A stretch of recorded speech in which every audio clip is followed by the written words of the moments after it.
Hello and welcome to the ORCA pod, the Apex Predators of Australian Survivor LRG podcasting. We are coming live, beaming to your interwebs, wherever you be, at a late hour for myself, a late hour for my co-host, but we want to be respectful for the time for you Perthlings over there in WA and make sure that you're not sitting down to just have your family dinner when we do the pod. So we're here and we're ready to talk about what may be. We could debate it. I don't think we even need to debate it. It is most likely the greatest premiere we've ever seen in the LRG community. What an incredible episode in every aspect, apart from my second pick, Tommy, getting the boot. Fuck you all. He's a sweet kid. How could you do to that poor guy? I know Survivor's brutal, like Carl said, but Jesus, he's like 14 years old. You guys are savage. Anyway, there's like 15 other people you could have booted.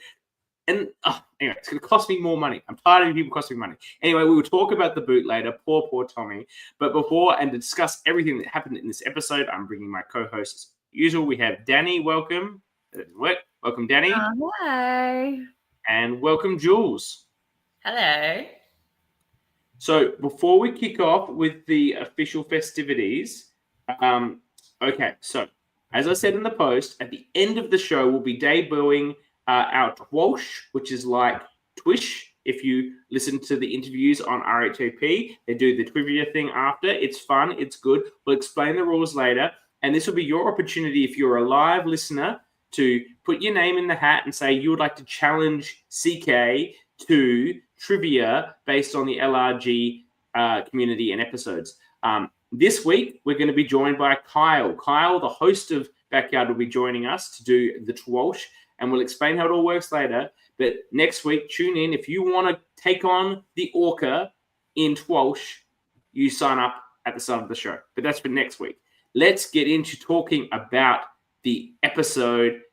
Guys, what did you think? Good. Yeah, you said it. It was incredible production, cast, twists, all of it. Loved it. Fantastic job. There was so much in it. It's an hour long, which is, we've talked a lot in the past about the length of episodes. I needed more. There was so much going on. I was telling these guys before we started, I was trying to watch it on my break at work. People were coming up to talk to me and I had to tell them to fuck off because I was busy enjoying what I was doing. Normally I'd pause it and come back to it, but no, I couldn't do that. I don't know what Haley would think about you as a train controller, driving trains, Jules, and watching episodes. I was not driving a train and watching a YouTube video. I can tell you that right now. I would be in big trouble. The episode, I can't believe how much of a swing they took with this twist. All of the advantages and twists they put into the episode to make it functional and actually deliver an incredible outcome, both in a fair game perspective, but also an interesting game perspective by way of these advantages and twists, and then a coherent story with these 16 people and what the boot was in the length of an hour is an incredible feat to design, execution, and production. Huge. Like, I was sitting there trying to fathom it all, and I just couldn't, like, from a production standpoint, I've only been involved in like 2 production versions of these LRGs, and just the amount of brain power and then people power that I'd have to go into that. Like, fucking well done. So good. And it was really well edited too. I think, we heard a good amount from every single person. Dani, you were tracking the confessionals. I haven't tracked all of that, but I felt like I got to know a little bit about everyone. Haley's saying Jules would drive the train with her eyes closed. Yeah, look. I don't know about your trains. My trains don't drive themselves. I actually have to do stuff. It's not a lot, but I do have to do stuff. What is it with you being able to stand people that like have similar careers to you in these seasons? In the last season in Canberra, you were standing Loz, who's not only a police officer, but worked in the same sort of area of policing that you did as an officer. And now we've got this train situation. Where are all the lawyers? Everybody loves lawyers. Like, I watched, in preparation for TWIOLSH, or whatever we're calling this, I watched the first episode of Backyard 4, which I hadn't seen before. There's a lot of lawyers there, so go and watch it. Yeah, that has all the lawyers. No lawyers this time. That one has all the lawyers. I want to just I think we'll just start at the start and make our way through because there's so much to get through. Let's do it. Throwing them all together. Now, I was ready to take Brian to task because I saw the little promo they released before the episode, which was like the start of the season they did with the two of them.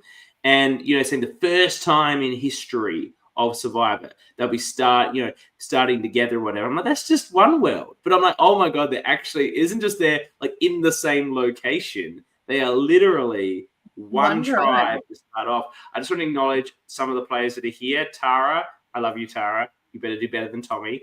And Takan, the almost people's champion, but not quite, is here. I can say his name. Apparently no one on the show can. Have you guys seen the TikTok that they made? And that too, the effort that it goes into making that social media stuff to like play on top of an incredible LRG premiere. Like, bravo, backyard. I'm fucking in love with you. Yeah. Look at your first boots. You're not wrong, Hayley, and I doubt you've watched my season. You don't strike me as someone who's watched the entire LRG series, but I didn't tell anyone I was a lawyer. I'm well aware of your concern and everyone else's concern. No one likes lawyers. Here's Mark. Oh, Mark. Early. We're going to give out an ORCA award right there. Oh, he'd be up there. Is he the Brommy of the Mark's episode? got the Brommy for the episode, no doubt.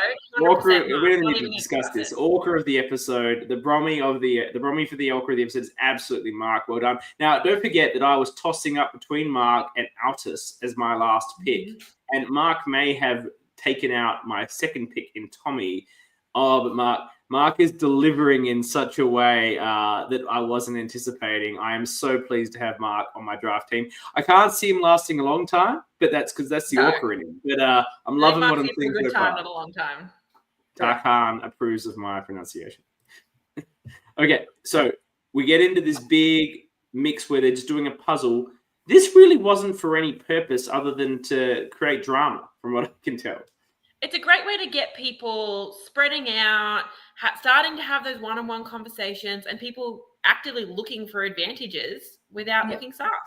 It's great. Yeah, it gets the gameplay happening early. Like, none of this, like, fa la la, let's all be friends and figure this out. It's less like, oh, well, we can look. And we're actively looking for things. That gives me a chance to look while looking. I love that. And I guarantee you, if that puzzle isn't there, they're all standing around in one big group, just chit-chatting. Maybe breaking off into a couple of small groups, but we don't have the one-on-one chats. Correct. I love how Kate and DC immediately threw their plans outside the window in terms of the way they were planning on playing. I think this happens to almost everyone that comes on these LRGs the first time they play. Whatever their plan was, whoever they were going to be, whatever they were going to hold back, just in the heat of the moment goes. And this was on a puzzle that didn't even matter. This wasn't a puzzle to win your tribe immunity when no one else is standing up and saying, I'll do the puzzle when, you've got the puzzle skills like Kate. But she just couldn't resist. She was all over. She was doing the puzzle. She was dominating the puzzle. She was not letting anyone else really participate in the puzzle. Tara says most of them are trying to not find puzzle pieces, which it made pretty funny to see how many Jacob and Tak found.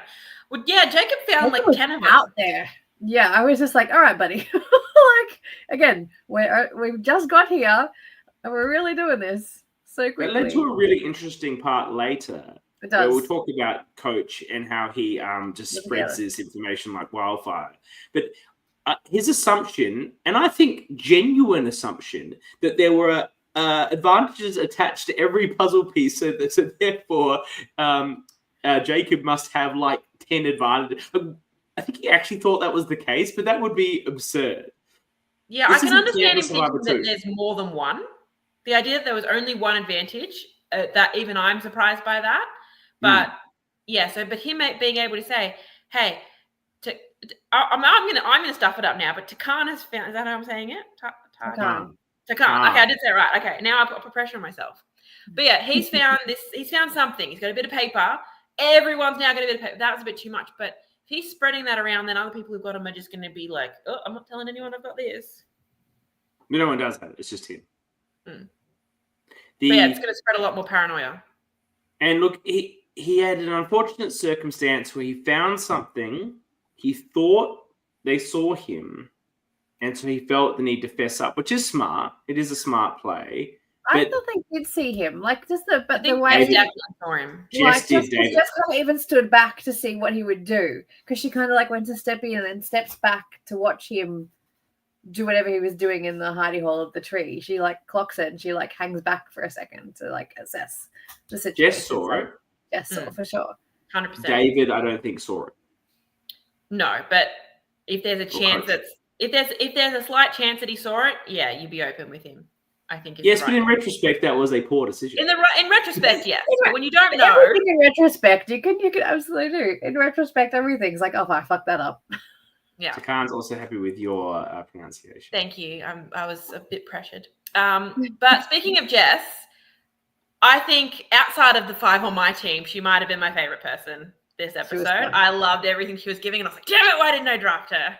How is Mark not the favorite? Both my top 2 picks, Megan and Jess, the confessionals. I was just like, yes, how is Mark not your favorite person? That's fantastic. Mark's the best. It's all Mark. Yeah. Mark. But okay. I'm talking about for moving forward in the game. Like Jess is an early to being like, yeah, see, Maddie Pitchers got it. Jess is giving winner. This is the ORCA pod. This isn't the like win a good game pod. Like, I'm going on about Mark. This is also the pod of 2 very strong feminists, and UCK as well. You're probably feminist as well. We're always going to root for the women. I'm pro-feminist, I believe is the term. Yes. I think. Yes. Yes, I'm an ally, and but it doesn't mean I'm not going to stand Mark all the way. Look, early, I love how Mark's come into this. I think his number one goal is to be more villainous and more memorable than Josh O'Brien. Like, his besties with Josh O'Brien. Josh O'Brien was a bit of a star of season 4. I know we haven't covered it yet, but I absolutely believe that he wants to upstage Josh O'Brien in every possible manner. And look, I've only watched the first episode so far, but yes, he's doing a good job of that. Josh is a big character in that. You'll see as you go on. He broke his leg in the first episode. That's right. Who's tougher, Josh going on in season 4 with his hurt leg, or Altus showing up 2 days after his motorcycle bike accident? Ridiculous. I saw the big red. I was like, did he get paint or something? Because it looked like. Didn't look like open wounds. It just looked like big red. And then he explained, I was like, holy shit. Yeah, in his first confessionals, you just see his knees, and I was like, oh, we're going to see what happens to him later. I thought he might have axed himself in the challenge. And then he flashed. Oh, my goodness. Crazy. I'm questioning 2 things about this. From a production point of view, do you think there was some doubt about letting him play? Like, I want a doctor's note or something that says this is all good.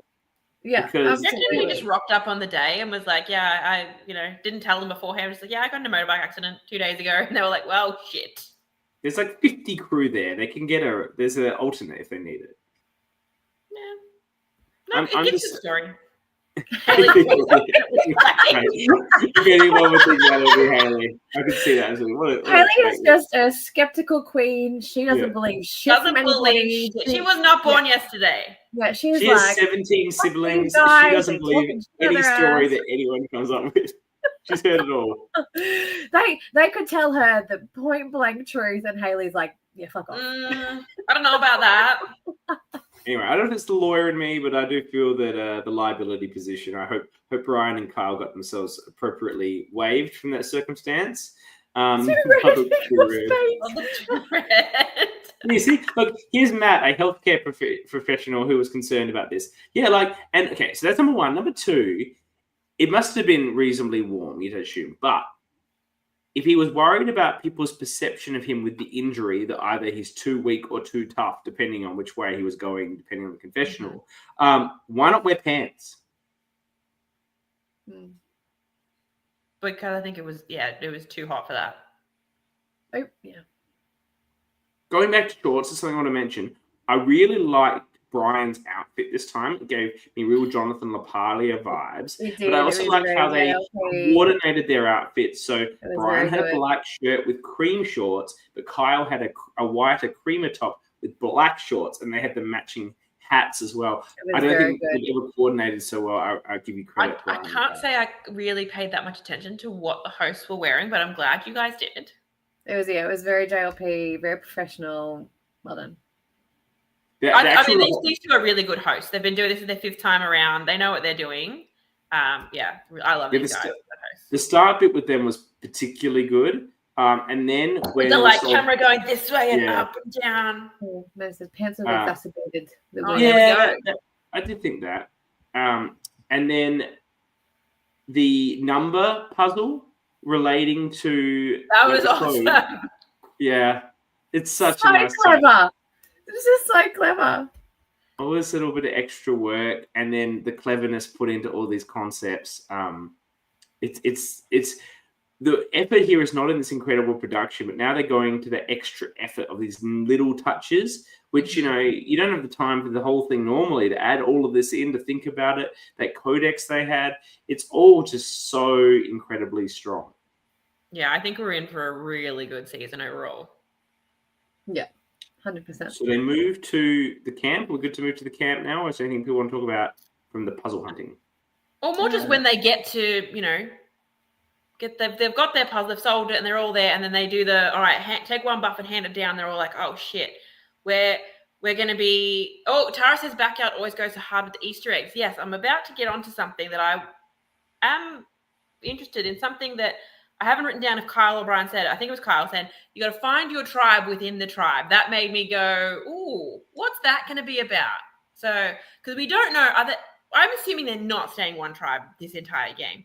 But we don't know if they're going to go into tribes, when they're going to go into tribes. I think a lot of people have assumed that next episode we'll go into 3 tribes of 5, but we don't know. So that line made me go, what's going on? Something's happening here. So the game is afoot. Tara, I think, clocked that they might get split into the colors based on these colors and the petitions. Yeah, a few people clocked that. Yeah. Because that was just first come, first serve. Go wherever you want. Which I don't particularly love for LRGs. I personally think it's better to actually determine the tribes based on the casting to get the right mix and also the fairness in the groups. However, I don't think that there's, and this goes to something that goes on later, I don't think there's any particularly strong or weak players. I think they're all on fairly even positions from what I can tell. And all of them are bringing it in terms of entertainment. So I don't think it's going to matter too much with this cast if they sort themselves. Haley thinks it was coach. Yeah, it was coach. I think the first person to say the colours. Yeah. But yeah, with they're handing out the buffs one by one, and I think they're all expecting it to be like random because there's no names on them. And you see them opening it and looking around. What color have you got? And they're like, oh, we've all got the same color. That was funny to watch. I have the buffs in advance. That's how important I am. Even wearing the blue shirt, I appreciate that. I did that, and I matched the shirt to the buff. I know you like that, Jules. I know. Yeah. But yeah, anything else back from that before we go on to them talking about onto camp life? No, I think we're going to camp life. Yeah, it's going the first connection we really see is Jess and Megan. They're locked in straight away. There's Unspear, you were loving that, weren't you? And they're straight away, they're doing the right thing of, let's not talk too much. Let's go out, find our people, come back together. Yep. That's exactly what you want to do. You don't want to be seen too close to anyone because then, that's a pair. Get rid of one of them. And you don't see them really together then for the rest of the episode. You see them a little bit. They are all in amongst everybody else's business. Exactly. They're never one-on-one together again that we see. But it's a fine line because if you're too much apart, then you might be going, is she really with me? Like, I don't know. Try some idea, hand clap all the buffs. And she drops and shuffles them to everyone. It's a great solution. Look, for those that haven't played one of these, you might be wondering, can you actually make a connection like that so quickly that you can trust them off a look or just a very brief conversation? How could you possibly do that? I did that in my. I did that. Sorry. Didn't you start yours with Max with an up nod? Yeah, it was just a nod. Me and Max were like locked in with a nod, and then he came to talk to me later. He's like, "You and me like locked in." I'm like, "Yeah, obviously." Like the nod sorted that out. Like, It moves that quickly that it doesn't take much. Yeah. If you find that person that you just, it's probably more superficial than anything, like, because you haven't really got to know them. But no, you can just sense who your people are. Magic. You like what you Look like. at you and Max. You guys are still besties. This is the thing, right? You are attracted to people in life, and I'm not just talking about physical attraction because it's someone that you want to date or be with in that way. It's your friends. Any male, female, whatever you're attracted to. You are attracted to people when you meet them. And some people you take time when you get to know them and then you're attracted to what you like about them. And sometimes you just see someone and you like the look of them and then, there's just something there. Yeah, and it's like a like recognizes like it's just like it's because especially when it's happening so quickly, all of us, even without realizing, you rely on your gut instinct very quickly about the way you feel about people, and you just follow that. Because that's kind of all you've got to go with in that moment. Like, I'm a big believer in gut instinct, and I did that with Sydney. I've still got buoy relationships with Sam and Michelle, who were my people. Maddie Peter, who's in the comments, I never got to play with him, but the minute that we met outside of the game, we've been like thick as thieves. So you get those people. Yeah. So yeah, I love those two together. And then we see Jess split off to go with Kate, who's on my team. So I was happy with this, starting the Braid Alliance. And that's something that's the tiniest little thing. Hey, we've both got braids in our hair. Let's make an alliance off that. That can be a real alliance. But it wasn't an alliance. They wanted to boot Kate. Yeah, look. It was fake. It's a fake Braid Alliance. On that. And they were voted for Tommy. Tommy, who was apparently in the Braid Alliance. We'll get there. But yeah, look, the people fake are going to alliance. get about that. Do we see? Kathy's nervous about the older person boot curse. She's very, very conscious of seen that as that older person. But she does recognise that this twist is in her favour. Yes. It should have also been in Tommy's favour, but it wasn't. But it is in her favour as an older woman to be playing in a broader individual game, at least to start off with. To find some ground. And then I enjoy Tara's confessional, where she's like trying to manage her perceptions, which is her sketchiness levels. So I love that she recognizes that in herself. So I really thought that was funny. And then we see Jacob. A lot of people recognizing Tara. I think only Hayley outwardly said it. So Hayley recognizes Tara, and who recognizes Mel? Someone recognizes Mel. I think recognized Mel. Luke knows Mel. Luke thinks Mel's shifty. I don't think she was that shifty on Ultimate Sacrifice. Yeah, was I watching a different season? I don't remember her being shifty. Wander around with a super idol, overpowering her way through the game. I didn't find her shifty though. And then I guess she hid the super idol. I love that Luke of all people called someone else shifty. Does that make you shifty? That you hid the super idol? Like, that's ridiculous. But he's wary of Mel for that reason. Yeah. And then there's also Jacob likes Tara, Jess, and Zoe. So Jess is well liked off the bat, really, really quickly. Oh, Mark recognized Mel and Tara and locked in quickly. Yeah. Tara was approached in the puzzle searching phase by Luke, Mark, and Tommy, saying they all knew me. I didn't know them, but they'd seen my Melbourne season, and Mark has seen my Edgic. Oh, yeah, so she mentioned on the show, I think, someone knowing her Edgic, which is alien person was triggered. See, this is the problem when you're you're going on the 5th season of Backyard. Everyone knows how good Backyard is, and you're as big of an early star as Tara was in these franchises. Very hard not to be recognised. Can I just say shout out to the cast in the chat? You guys are popping off, and I love it. Yeah, we love that you're here. Thank you so much. We need the attention. Yeah. I know. Like Hayley's just like popping off. I'm obsessed. Yeah. We're obsessed. Thank you, Hayley. Standing by the winner pick. Right. We see Coach immediately telling Megan about Takan's advantage and just spreading it around to everyone. It's Megan's going around to everyone. Hey, he's got something. We don't know what it is. And if you found puzzle pieces, they might have something as well. There's plenty of other advantages out there. We see DC saying, Jacob might have 3 idols at this point, which I think is absurd. But you got to throw names out there. What do we think about David just immediately selling him out?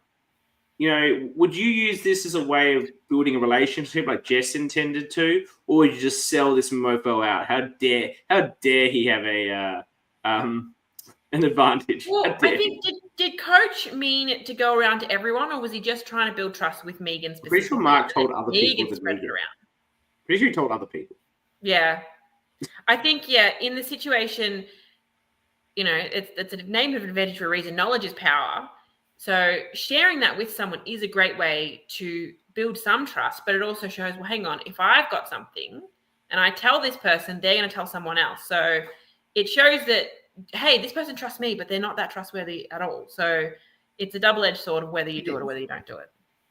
Do you know what salvaged, I think, Takan was the fact that by the time we got to the strat chat, 3 other people had public advantages as well, Yes. which I think diminished the nature of his advantage. I think if he was the only one who everyone publicly knew had an advantage, he would have been in a lot of trouble. I think he could have got through it by perhaps revealing the advantage as a legacy advantage. That's I'm going to disagree there. That is not the advantage you reveal. I agree, but if they're all going to boot you Make anyway, something up, lie about it, tell them you've got something. Do not tell them your legacy advantage. That's just putting a bullseye on. No, he could. No, that's not. Yeah. This legacy advantage was no. This legacy advantage was first tribal or final 6. No, it's first tribal on day 2. Yeah, On day 2, right?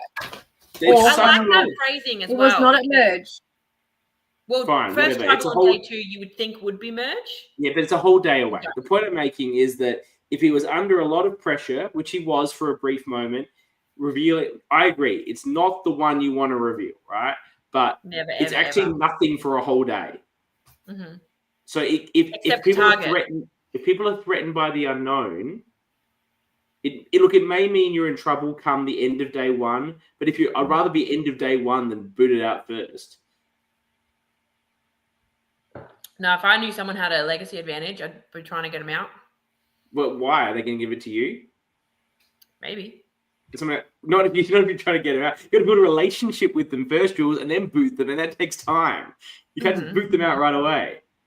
Mm-hmm. I still say, don't ever. He definitely needs to tell him he's got something, but he needs to lie. I get it, but it's the least. Other than saying I've got a steal a vote or whatever, it's the least. No, go to backyard 3 and say you've got the stupid rock. The rock idol. I got the rock idol. The rock advantage. That means you don't have to draw it if it goes to rocks. The most useless advantage ever in backyard history. You'd say that's what you've got. You know what I reckon I would have said if I was him? Here's something I'd come up with. It's an extra shot in the dark. I have 2 shots in the dark. Oh, it's another one that's basically useless. What do you think about that as a lying advantage? I think that's not bad. It's not bad. And what I would do, revealing would just set people up to be fake to your face and then plan on blindsiding you. Exactly. Tara gets it. Here's my better plan. I would tell my best alliance person about the advantage, which is not ideal because they might stab you in the back, but I'll say it's for us. And obviously, if you vote me, I'm not giving it to you. So it's for us. She says that in confessional. Yeah. Give me your shot in the dark, and then I can show people I have 2 shots in the dark. Ooh. Yeah, I would not be giving someone my shot in the dark. Well, why not? You can hand them the advantage. It was transferable. Yeah, the paranoia would go off me. Oh, they're targeting me and they don't want me to play my shot in the dark, so I have to give it up. No. Well, yeah. Who cares about shot in the dark in this first vote? In this first vote? That's the scariest vote. Coach cares about the shot in the dark. Coach playing it we're skipping ahead. That was a cop out. That was him. Let's come back. We're going around about Coach's decision. Is there anything else before we get to the challenge? No. Now it talks about his situation with the injury. Yeah, that's the next notes I've got before the challenge. Danny's got pages and pages of notes. They're nothing worth noting, apparently. So, well, let's go to the challenge. Yeah. What did we think of the challenge overall? Fantastic, but I was confused. The explanation didn't make it clear to me what was going on. But honestly, once they started, I understood it, but I was like, what? Yeah. Yeah, I didn't understand that they were working together on that first part. Yes. Yeah, I've said this before. I don't care if I don't understand the challenge from your explanation. I don't need a long explanation. Once it gets going, I'll figure out what's going on. The And that's explanation is exactly just what this boring. was. Yeah. Yeah. I figured I it was kind going of thought to it was be. going to be, if you the 8 that finished their section first, Yeah. move on. Yeah, that's what I thought. I thought it'd be eliminated at the puzzle or the knots. And then they finished about the same time. It was kind of irrelevant anyway.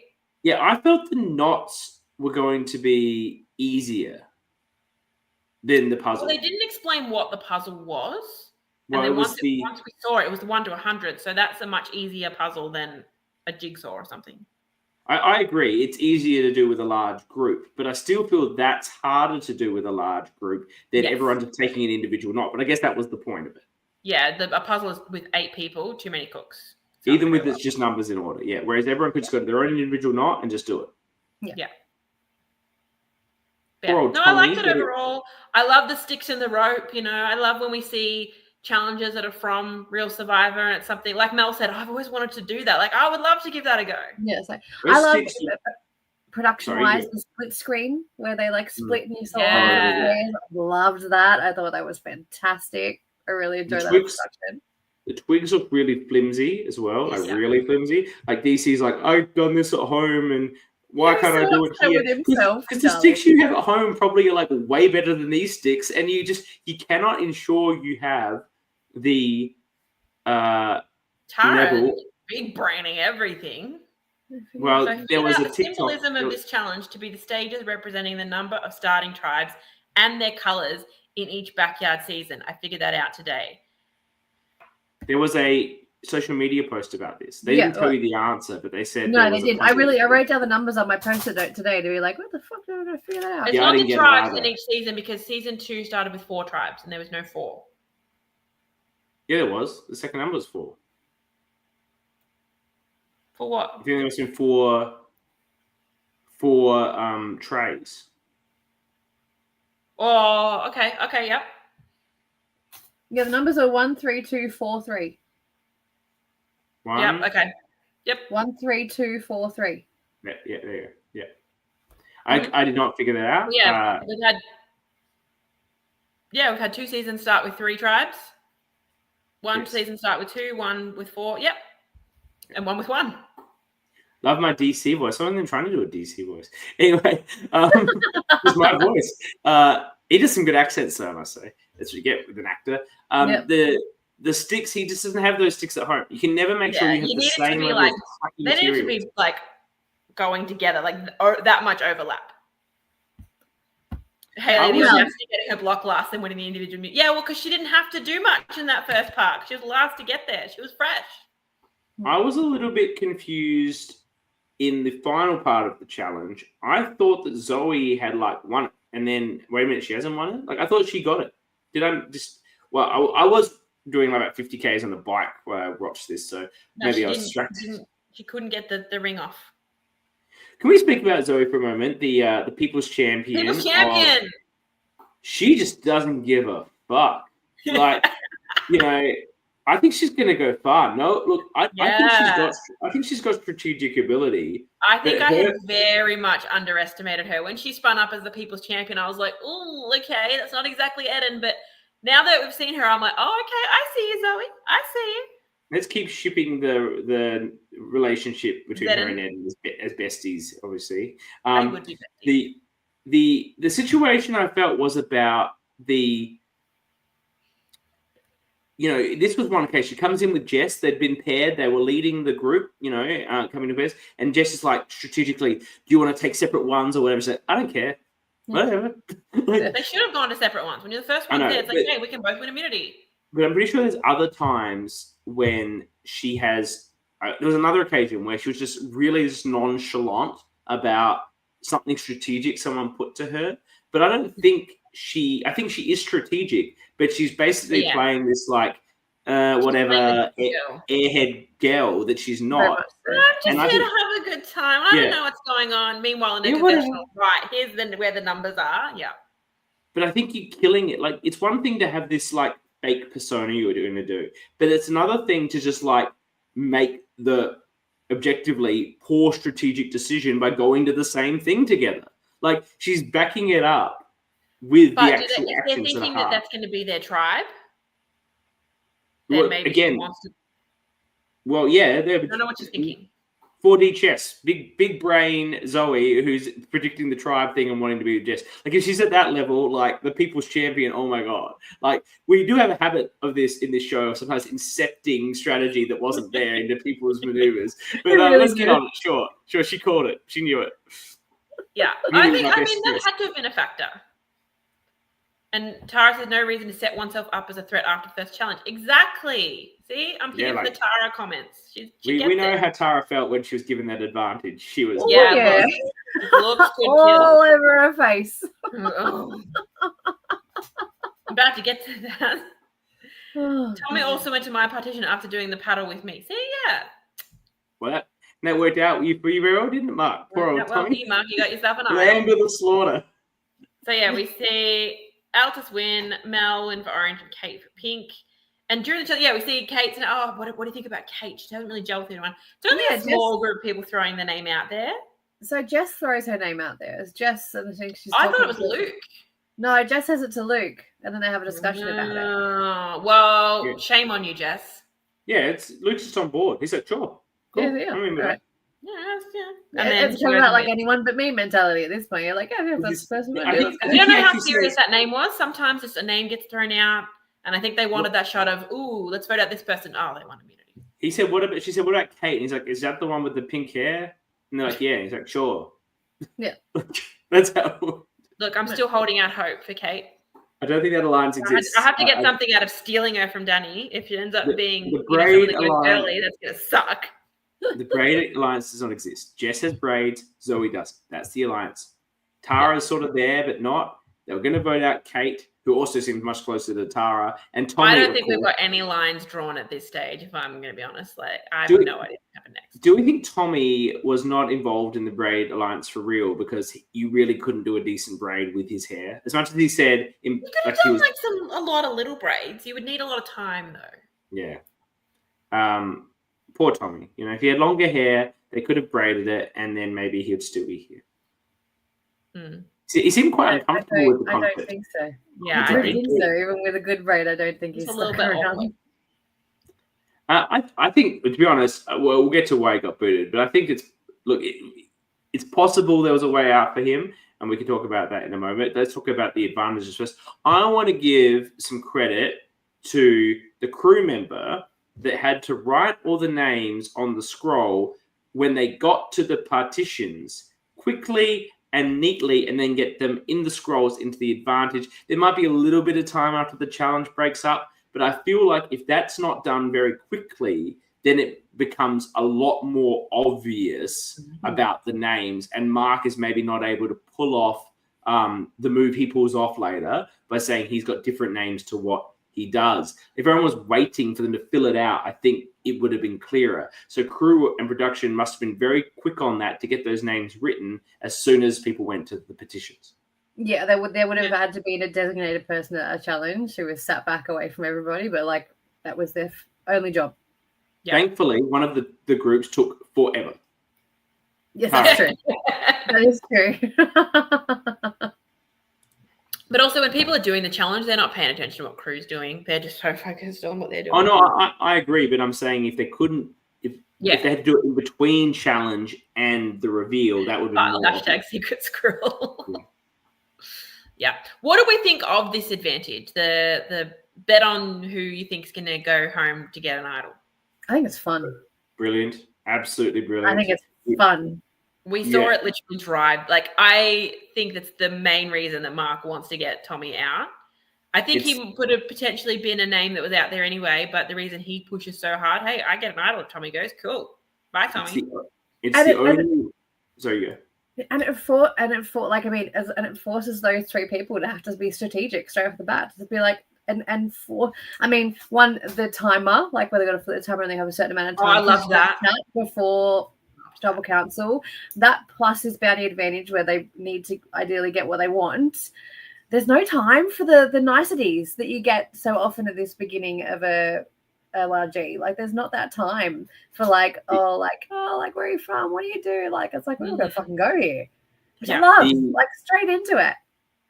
When they revealed the immunities, I'm like, there's going to have to be a couple of immunities here. Yeah. And then the advantage, I'm like, this is absolutely perfect for driving strategy. Without this would not have been a clear direction. Look, we might have seen a Takan get targeted for a public advantage. We might have seen a David coach get targeted just for being like perhaps shifty. I don't know.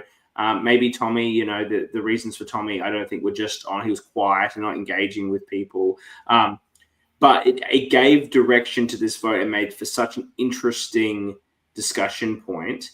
I think if we move to that now, and you mentioned the hourglass, I also adored the hourglass. Now, for those watching who haven't played or been in production in one of these things, particularly played, you might have thought it was a nice touch from a television point of view, which it was.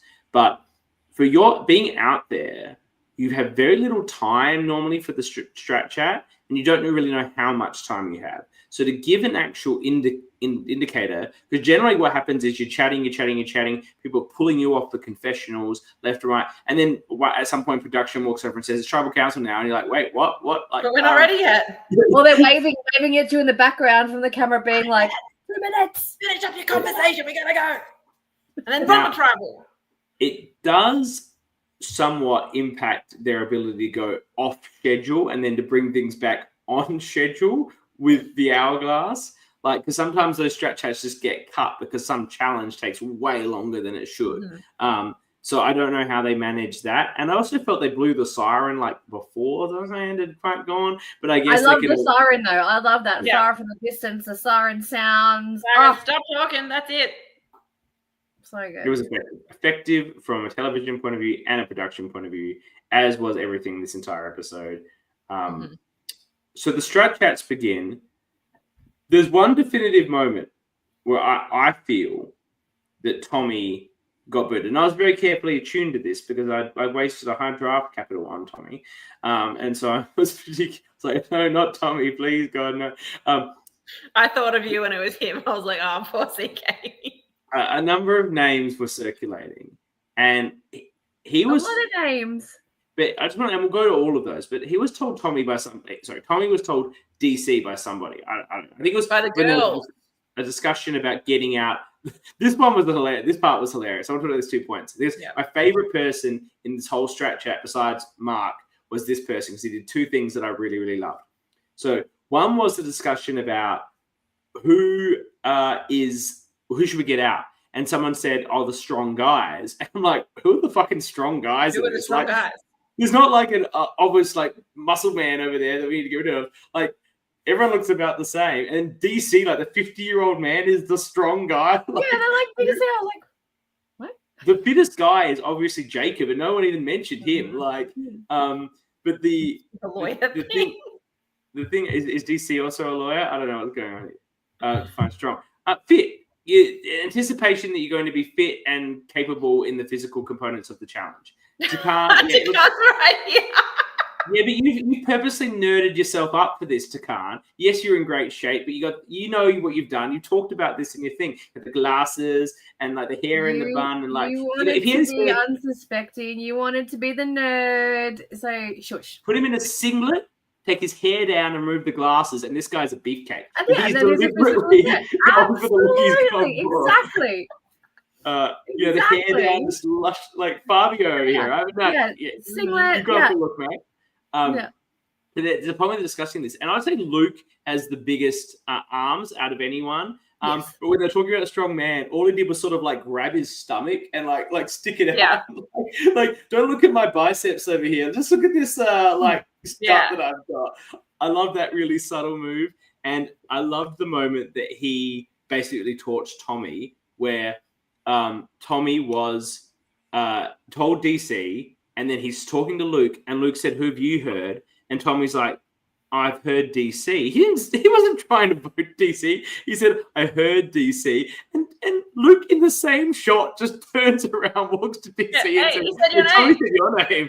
And then I'm like, I think that was the moment where the Tommy train really left the station.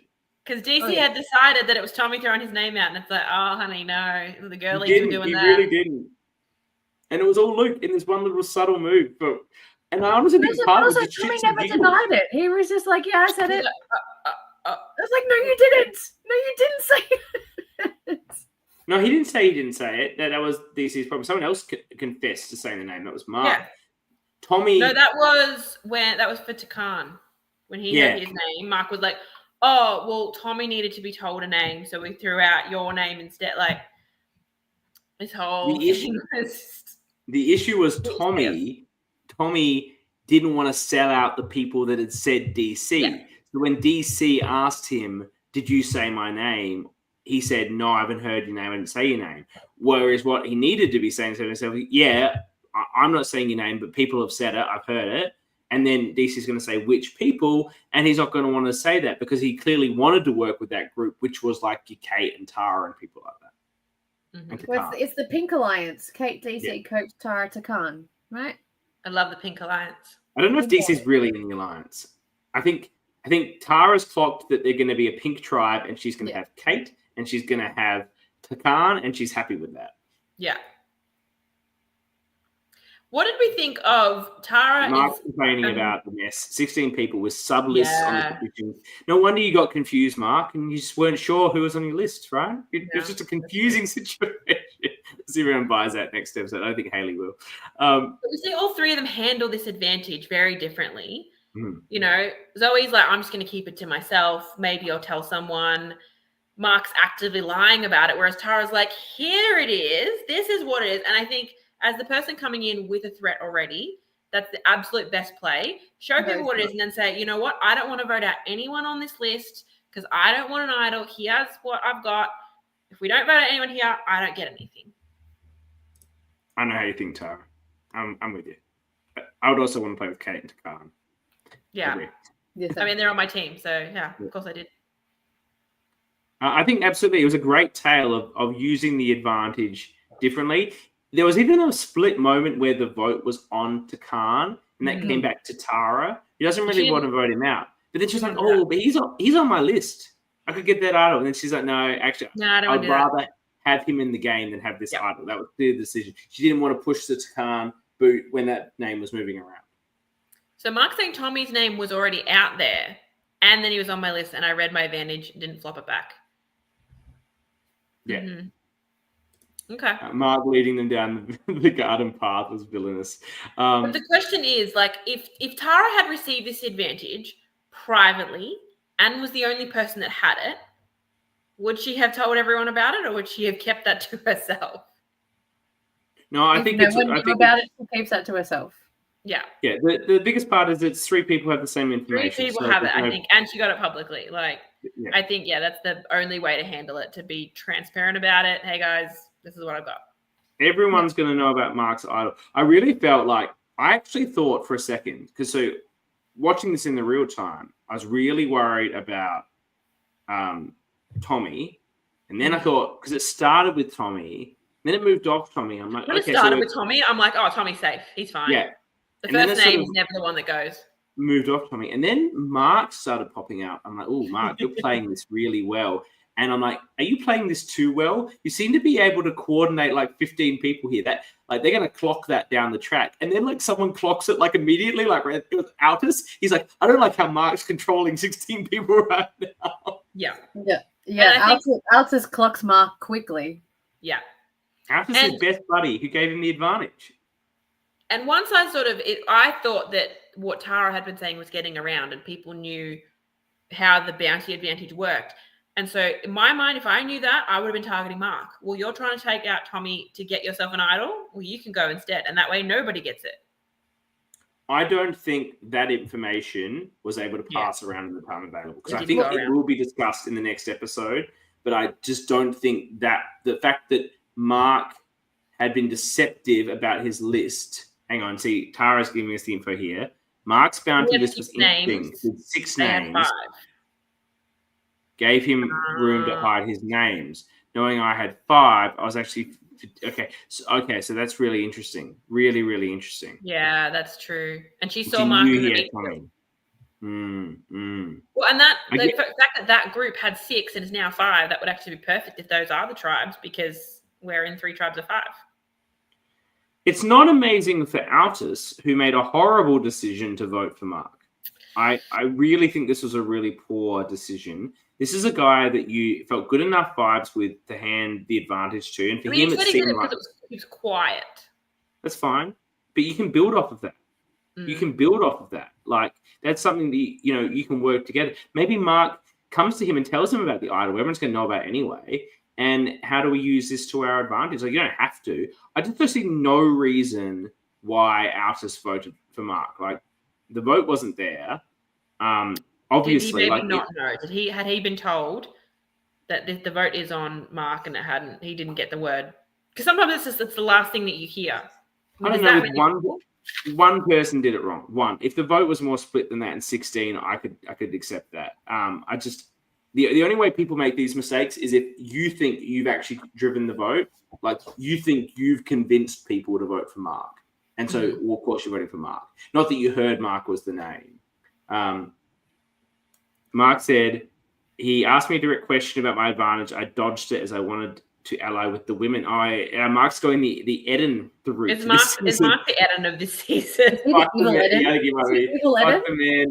man. I'm going with the women. Advantages and women alliance. It's the Eden strategy. It's the Eden story. Can we also talk about Megan quoting Hamilton? I died. I literally got in there. Dani would have loved this. I loved it. But I also it was because the quote was like, talk less, smile more, and then there's the footage of her going around talking about Tucker's advantage. I was just kill me. But I'm like, Hamilton. Anyway, more reason for me to stand my second draft pick. Mm-hmm. Yeah. And then one of my favorite moments was Tommy going to Takan, going, "Is your name Takan? Yeah, your name's out there." Like, he didn't know who they were talking about, but is it you? Okay, cool. Your name's out there. Yeah, your name's Takan. Yeah. We also have Coach going on about his desire to play the shot in the dark. He's very paranoid. He's told by Tara he's told by a bunch of people don't play it, which is only making him more nervous about the fact that he thinks he should play it. Haley was very strong that this was an absurd move. I don't really value the shot in the dark as it's hit once, right? They don't hit. I think it has value in other places, certainly in terms of what Rachel did on the current season was incredibly strong, but that was games that no one had seen before. So I think that someone did do it in one of the seasons where they, in the first vote, played their shot in the dark because they were worried. I think this was Matt who got injured, but his actual plan was he didn't want to vote for someone because for them, particularly in a 6-person tribe, very small numbers, but we're about to go into very small tribes now. And David, Coach, has the advantage that he hasn't voted. Well, I'm confused about this still. But if he plays the shot in the dark, he hasn't voted for someone. He definitely played it because in the at the end, I know we didn't see it. Hey, when was this? When at the end, when we were doing all the vote reading, you saw him put it in the pool scroll out. He definitely. When we didn't see that part. When talk to Kyle about that, okay? If you have any advantages or idols, that's when you're supposed to stand up and give him the shot in the dark. Chat, can you tell us, did he in fact play it? I'm led to believe he did. Why is this edited out? This is important information. If he's got up and played it, it's not only is it important information, it's the first time we'll ever see a shot in the dark played in Coach forgot to stand up and play it. Oh my god! But that's when production need to be like, if you played your shot in the dark, Coach shot in the dark. Thank you. Shot in the dark. You forgot to play it. Oh my god! I actually think that production should have intervened here because he has played it. Yeah, he's put it in the thing. He doesn't have it anymore. Absolutely have to intervene here. They have to announce that he's played it because otherwise people don't know that he's played it. Yeah, they need to know that he had it. It's why they keep talking about his shot in the dark from Timu. There's obviously a joke here. They were talking about this earlier that I didn't quite understand, but I think we now understand where this might have been going for. But yeah, from production, that's not a like, hey, play your idol. That's a like, you've already done the thing. You need to now fulfill the next part. So yeah, if you've got any idols or advantages, or if you've played your shot in the dark. Or they could have just said when you didn't stand up, well, coach, you played your shot in the dark. Let's see what your thing is. Yeah. Yeah, exactly. Yeah. We've sort of jumped ahead to tribal, but I don't really think. Is there anything else? Can we like? But the idea, I understand the like not wanting to like put anybody off and not vote for anyone. No, it's a fucking cop out. It's a cop out. You are here to play Survivor. Your vote is one of the most fucking important things that you have. And it's your first chance to show these people that you are going to do what you say you are going to do. Exactly. It's a trust builder. DC doesn't think they need to intervene. I don't know on this one. Confuse me as a viewer. I've only got the information now from doing this podcast. I think that needs to be clear. The viewer is number one. It's for me. It's the biggest fucking cop out. It really annoyed me. There's a strategy to it. There's a strategy to it. I don't like it. No, I think was it Jess who said your vote is much more important? Than a shot in the dark. You should only play it as an absolute so much more powerful than a shot in the dark. You should only ever play it if you know 100% you are like Rachel's. That's an exception, but for the most part in this situation, it's much better for you to say, "Yep, I heard Tommy was going. I voted Tommy. I did what I said I was going to do." They never hit. The other time they're an advantage is when you played your shot in the dark. Because now people don't need to gaslight you into thinking you're not going. They just tell you you're going. And that gives you an opportunity to actually rework the votes when you know you're the target. Like, if you don't know that because they have to gaslight you into you going, then... Thank you, Mel. If you don't pick a side, then the sides don't want you. That's fine. I can hear the argument on that. But what I'm saying is I don't think it's the be-all and end-all to have one. It's not like it's not your... It's a Hail Mary. They hit never. They've hit once, ever. No, I understand I don't care about him wasting it. It's more that he didn't vote.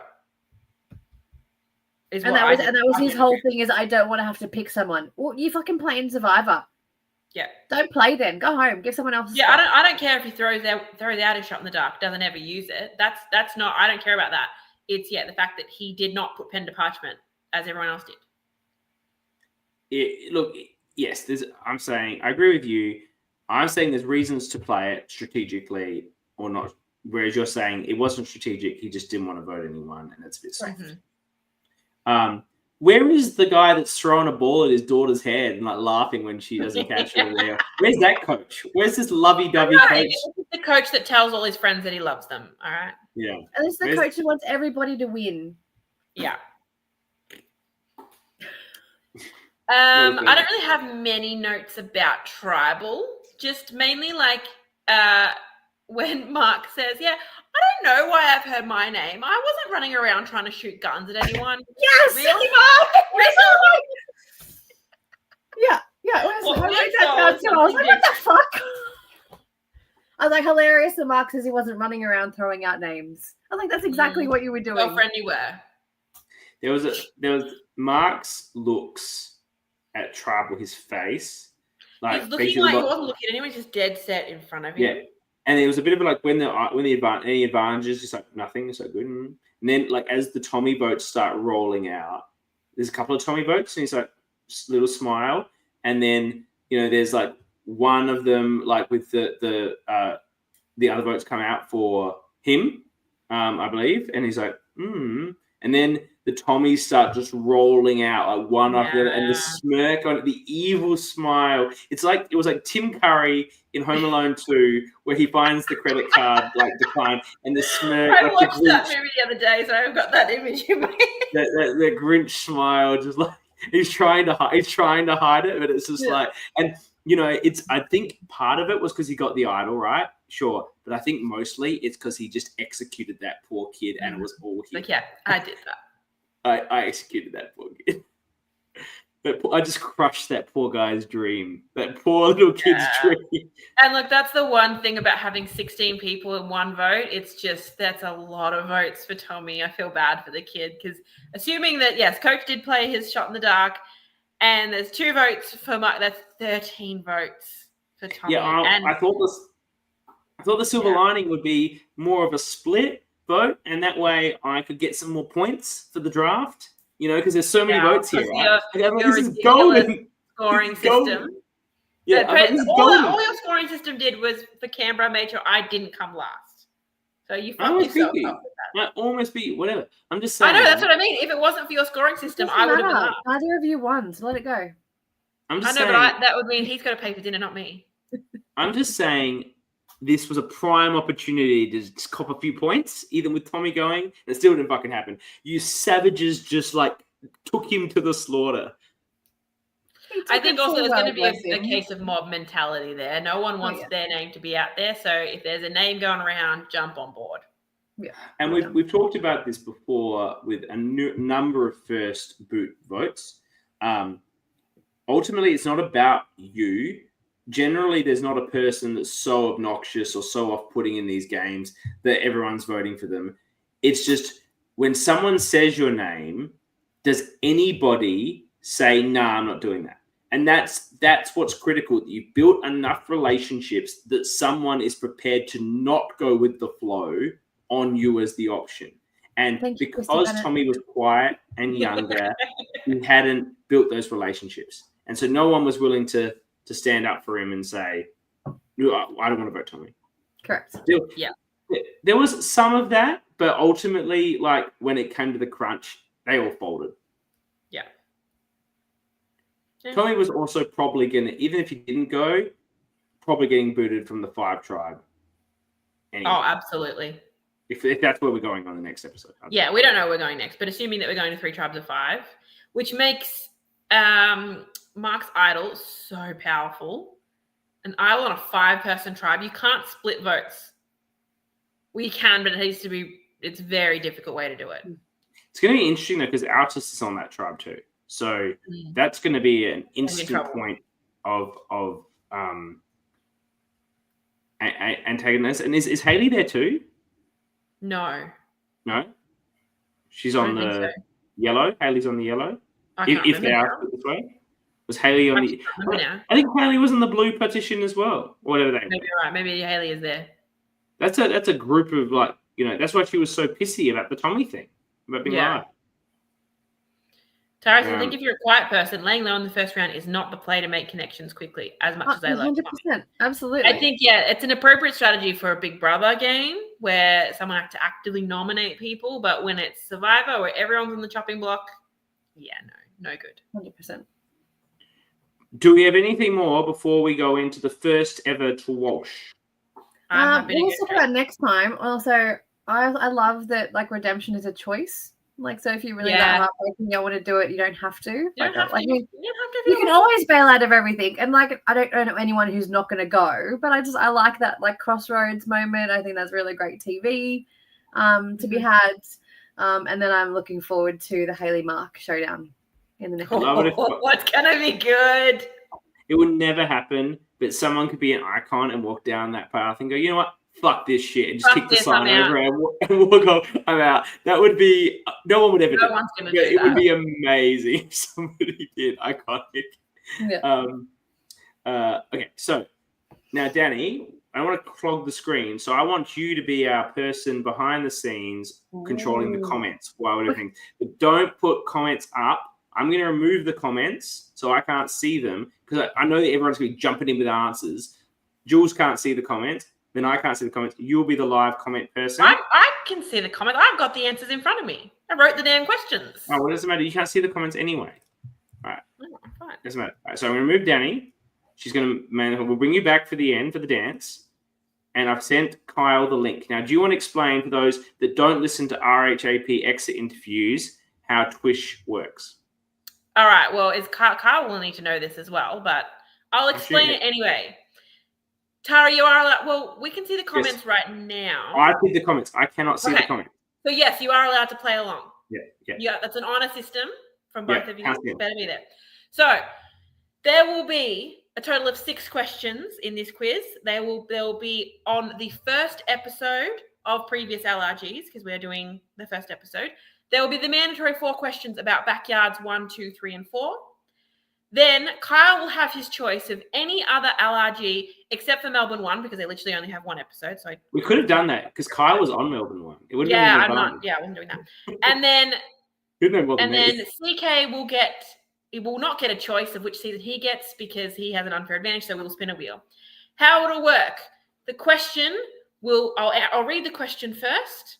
They have an option of answering it without multiple choice options or with them. If they choose to not hear the multiple choice, they will score 2 points if they get it right. But if they get it wrong, the other person can steal and get a point. If they choose to go with the multiple choice, they'll get 1 point for getting it right. And if they get it wrong, the other person can't steal. It's complicated as fuck, but I'll be keeping score. So it's easy to pick up once you get going. Once you know what you're doing. Dani, can you get that wheel on standby? We're going to need a wheel of all the seasons of LRGs except for Backyard and Melbourne 1. If you could arrange that, Dani, that would be amazing. And now we're bringing in the hostess with the mostest, Kyle. Welcome. Hello. Hi. Look, I feel you may not know the game, but I may have watched Backyard, but surely you're going to do better on the Backyard questions than me. Surely. Well, I was unfamiliar with the TWISH, the TWIOLSH. TWISH. So all good. You're going to We'll see. at least 2 Backyard questions.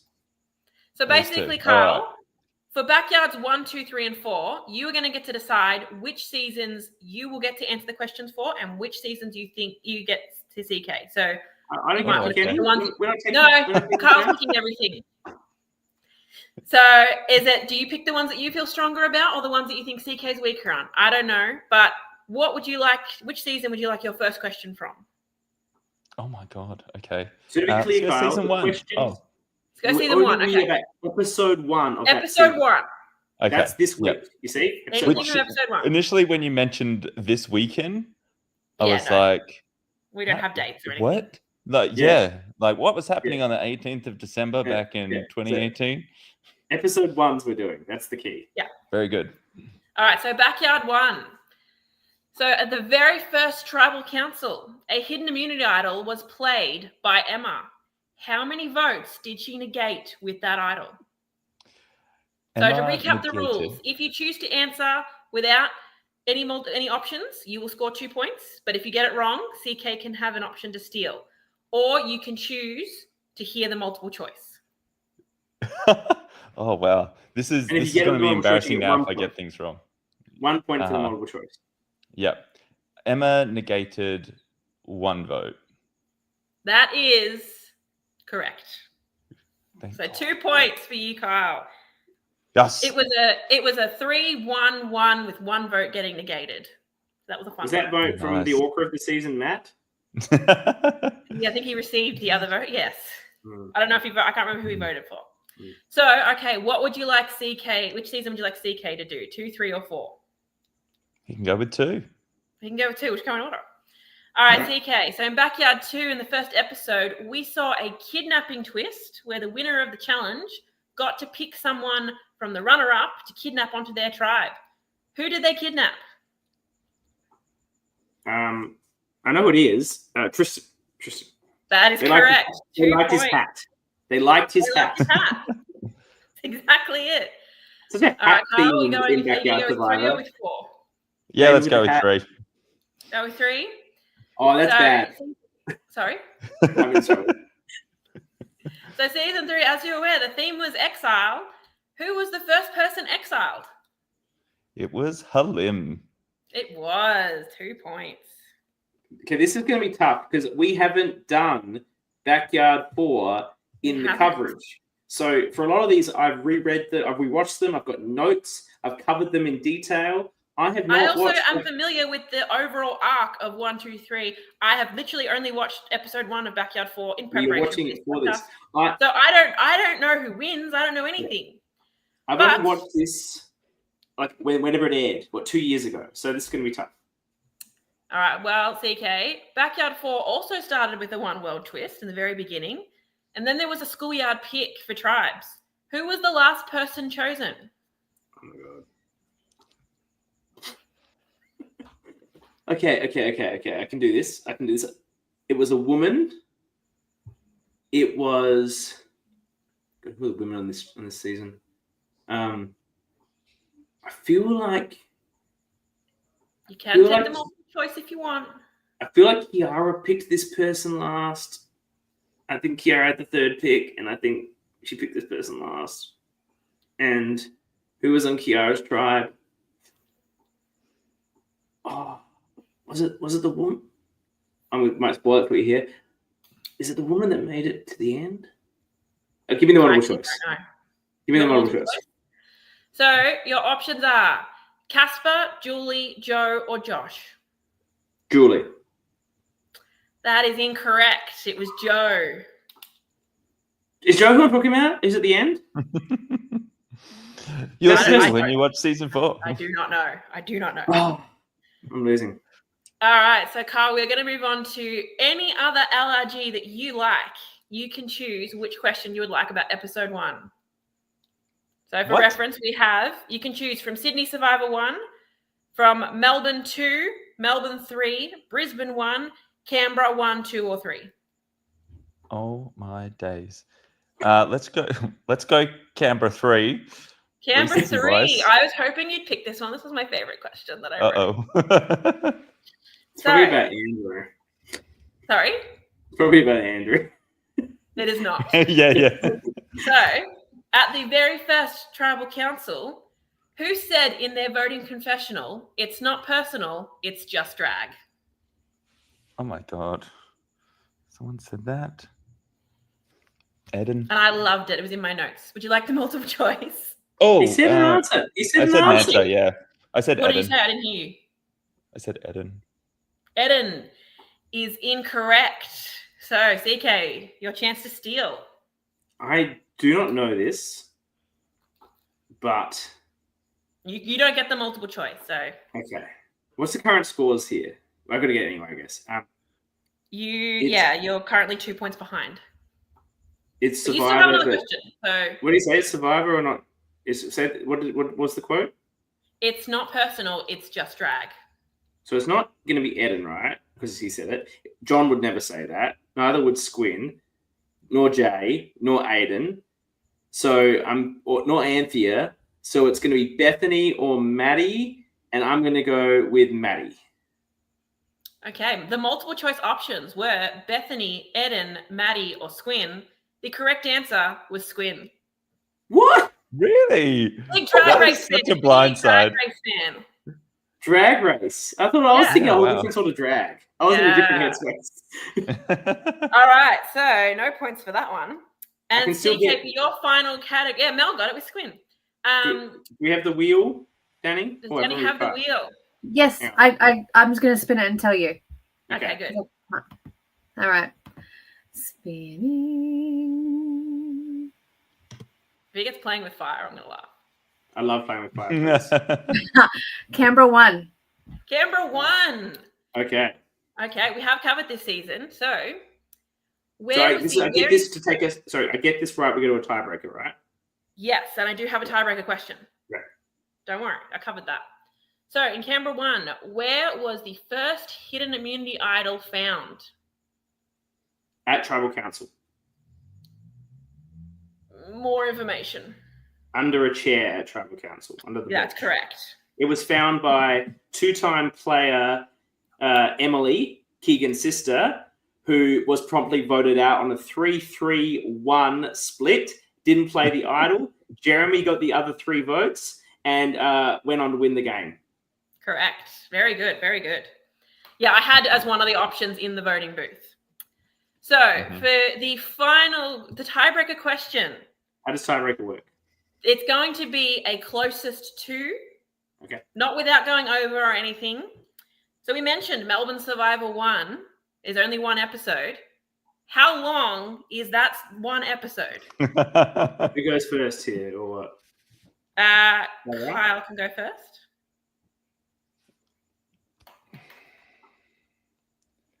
Kyle season. Yeah. I'm going to say 27 minutes. 27 minutes. Okay, CK, what's your answer? It's a good answer. I remember doing this. I'm gonna go with 26. 26. The correct answer, it was 27 minutes and 17 seconds. Congratulations, Kyle. So good. Well my done. season. I don't know No if we've my got a season. prize for you, but congratulations. You beat CK, and that is a prize in itself. It was close. That's all I came to do. That's all I came to do. I do love how the tiebreaker was on Melbourne 1, which is otherwise never going to get referenced. Yeah, well, I had to use it somewhere.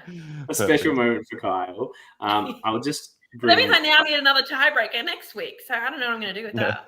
Well, thank you, Kyle. You're the first winner. That will be a trivia question itself. The first ever winner of TWIOLSH. It was a close battle. I enjoyed going against you. That was great. And for anyone in the comments, we would love to have you on here next week. So when we start the show next week, send your messages to Dani if you would like to play, and we will get you in. We will preference people that aren't in the cast. So if you're one of these people posting that aren't in the cast, feel free to jump in. But if we have to go with a cast member, we will. But we really don't want to see you until we interview you down the track. So would rather it be just fans or previous players or part of the community. But thank you for coming on, Giles. You didn't know what this was going to be, Kyle, and I hope you enjoyed it. Thank you. Forever grateful for the acknowledgement of Melbourne One's existence. Thanks for having me. How do I leave? All right. Thanks, Kyle. Cheers. Oh, congrats on an amazing first episode. Yeah, well, we really loved you. the first episode. Well done. Thanks for covering it. You're welcome. That went way better than I ever thought. Amazing job. Well done. Great Well questions. done, team. I like that. Well done. Well, I sent Dani the questions earlier to make sure they weren't too hard, and she was like, no, I'm not doing this. Yeah. I was like, I'm too tired for this shit. That's great. So, everyone, thank you for joining us. Make sure you're here live if you want to participate in TWIOLSH in the future. But, from now on, thank you for being here live. Everyone that commented live, we love to have you here. We will see you again next week. The day to be confirmed. It's a funky week. It's Christmas. It's Boxing Day. Jules got to manage her work. Hopefully, Jules can be here, but otherwise we might have to find another time. And then who's writing my 12th questions? So I really need to accommodate. I'll still write them, and then Dani can be quizmaster. Okay. Well, we'll see if we can get Annabelle if you can't come. But we will find someone to be on. We'll be back next week. Tune in Sunday for the next episode of this incredible season. Can't wait to see what happened. Oscar has been summoned, I assume, for TWIOLSH. Yeah. All right. You are a beefcake to come.